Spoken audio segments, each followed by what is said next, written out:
డబ్బులు లేక ఏం చేస్తున్నారు తెలుసా?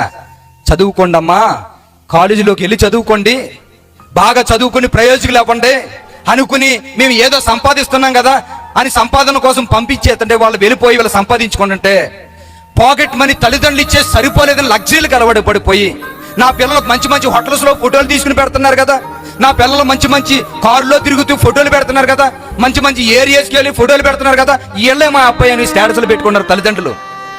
నువ్వు ఇవ్వలేని లగ్జరీ వాడికి ఎలాగొచ్చింది? నువ్వు ఇవ్వలేని కారు ఎలాగొచ్చింది వాడికి? నువ్వు ఇవ్వలేని డబ్బులకి సరిపోలేనటువంటి ఒక లగ్జరీ ఐఎంలో ఉండి వెళ్ళి హోటల్స్లోనే వాడు తినే పరిస్థితి ఎలాగొచ్చింది వాడికి? నువ్వు ఇవ్వలేనటువంటి డబ్బులు సరిపోలేనటువంటి లగ్జరీ డ్రెస్లో ఎలాగేస్తున్నారు? ఆలోచించారు ఏమన్నా?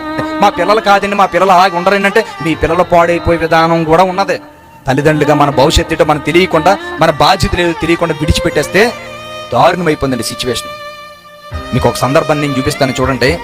నిజంగా యంగ్స్టర్స్ అమ్మాయిలు 20 నుంచి 24 సంవత్సరాల అమ్మాయిలు మాత్రమే రోడ్లపైన వాళ్ళ ఒళ్ళు అమ్ముకొని వ్యభిచారం చేస్తున్నారు.